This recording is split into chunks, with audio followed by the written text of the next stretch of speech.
Hi friends, today we are going to discuss about chapter 4 with PLSQL execution block. Previously we discussed in chapter 3 about declaration section, but this execution block, what the chapter 4 what you are going to discuss is purely the core part of the PLSQL program. Okay, so what we are going to discuss today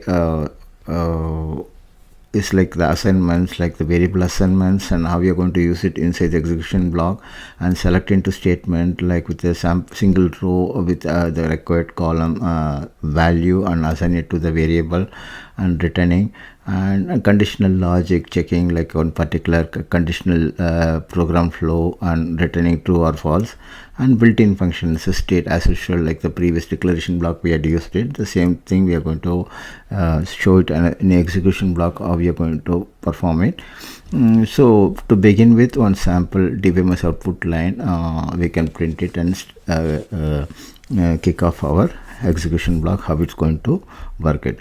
Like I mentioned, the execution block is the core part of the PLSQL program, which holds the actual business logic actually, okay, which consists of assignment, conditional statements, loop, constructs, and SQL queries, everything. Like, okay, so with this we'll jump into the understanding of how the execution block works. With few hands-on we'll discuss. And again, coming back to the objective, so executable PLSQL statements and SQL statements, everything combined together, the PLSQL program is the single unit. It will handle the business logic, and you can declare the variables, declare section, and you can perform the calculation, do the data manipulation using DML statements, and much more we are going to discuss. Okay, let's quickly dive into first hands-on. Okay, the first hands-on is very basic. So the execution block start with begin statement, begin command, and it's end with the end statement. Okay, so here, so in this small very basic and beginner level understanding block, the program block is like what it tries to demonstrate is like we are trying to print one statement, like, okay, we're using the DBMS output put line allow from PLSQL. That's it, line number 3. It prints us in the console. Okay, that's about like basically like as a so how the execution block works, that's the idea behind this particular program. So begin start the execution, and DBMS output prints the display statement, then end will marks the end of execution program. Okay, that's about the basic execution block of the program flow. Okay, let us quickly dive into the second one, how the assignment statements happen. Okay, so in this small program, so initially we are creating a variable called b underscore number, and data type is number, and we are assigning, okay, v underscore number with value of 10. This is the variable name, and we are, once it is assigned the line number 6, we are trying to print the value. Okay, so let's try to execute the program. So again, here what's the main idea, we are assigning using the colons equal to, okay, with the v underscore number variable. Once the value is accepted and assigned, variable gets value during the execution, we are printing. That's it. Okay, that's about assignment statements. This is one small program to understand. Okay, then we will jump into select into statement. Here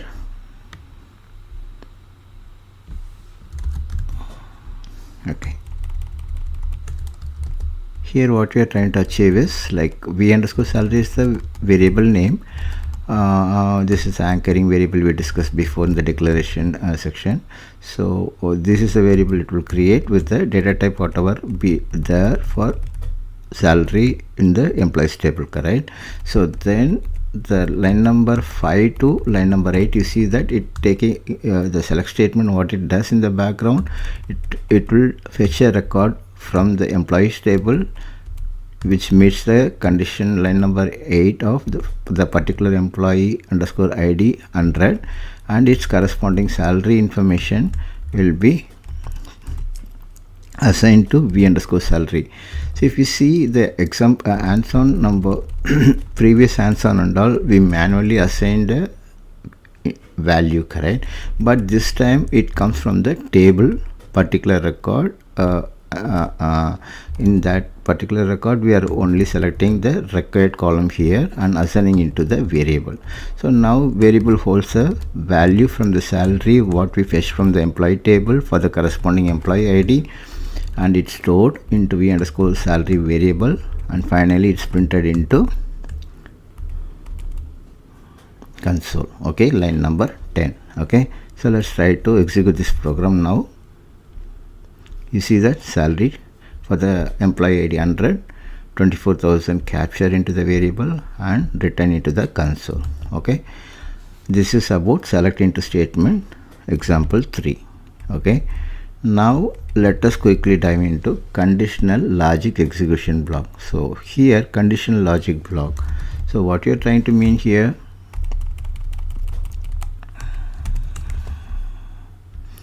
so basically v underscore mass is the variable with a number, and we are creating a variable along with that, like we are assigning the value as well in the line number 3, and starting from line number 5 to 9 the core logic of the program being handled as a conditional flow. So here we are checking if the marks greater than 550 is considered as pass, otherwise we are mentioning as fail, correct. So let's try to execute it. Check the conditional flow and handle the block accordingly. Okay, if you so since the number is greater than 50, the 75 what we initialize, it's returning as pass from the line number 6. So assuming that we are changing the value to 35, okay, which is below 50, correct. So automatically it will go to the else block and the control flow will change into the negative scenario, correct. So this is what about the conditional block. So for example 4 what we are discussing, the conditional control flow will happen according to the condition what been handled. So this is about logical decision will be handled in the execution block according to the decision what we made. Okay, now let us jump into example 5. Okay, that is the using built-in function. This is already we discussed in the declaration block. A little more elaborative way we will try to handle it. Okay, so like I mentioned, this example demonstrates how the built-in functions are executed and processed within the execution block. So that's the main idea about this built-in function. So what I'm trying to say here is I'm trying to handle by default it will give default format of dd-mon-rr. Okay, so this time I'm going to alter the session to show the timing as well with the format what I mentioned it. Okay, so like what I'm trying to do it now, I'm trying to run this particular selected statement. The now session is this particular current session only. The NLS date format, the system date format will be modified for this current session alone, like mmddyy hour 24 like on minutes and seconds. This way it's going to change the date information, okay, for us. Okay, now let me take this particular block, okay, and try to run it. Okay, see that the NLS date format changed in the background, and from the system built-in function like what we are assigned it, which holds the date information as well as the time information been properly printed after the session as well. Okay, but the main idea behind the scene is like how the built-in function been managed through the execution block. Okay, so this is the Oracle function and this is how it's been handled. Okay, so this is about the quick understanding of the execution block with the possible and basic scenarios you can easily understand. Okay, but again coming back to the mistakes, you need to avoid it as usual, make sure that cells are put on for initial understanding and more practices. Like make sure that the output line statements informations are printed properly in the console, and assigning again handled with colon is equal to, don't only use the is equal to missing the colon, correct? And forgetting end if in the conditional statement, that is also costly mistake. Like be sure, like if you start with if, else block, if you needed you do that, otherwise like end if you close it properly with the semicolon.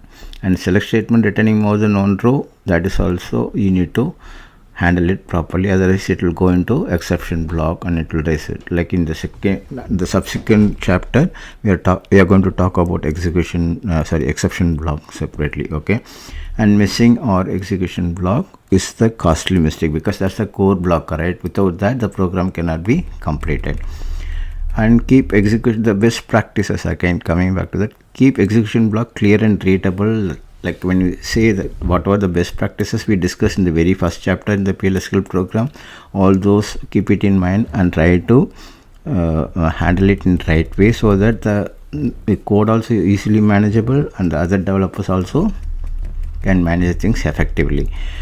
Handle the condition carefully, test the SQL queries before embedding into PLSQL. Okay, whatever you are doing, right, like individual unit you can try to execute, and thereafter you just embed those codes into PLSQL and make it as a combined unit. Okay, and as a good practice being for a developer, like use the debugging statement with the display statement, everything, whether your program flow everything is handled properly.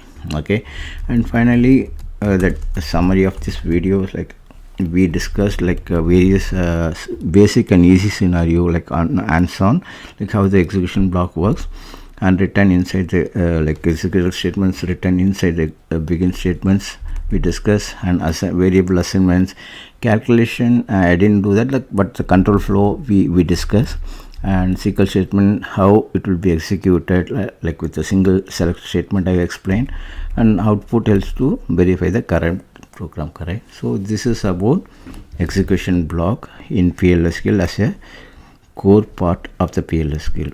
Okay, if you have any questions, please feel free to reach me.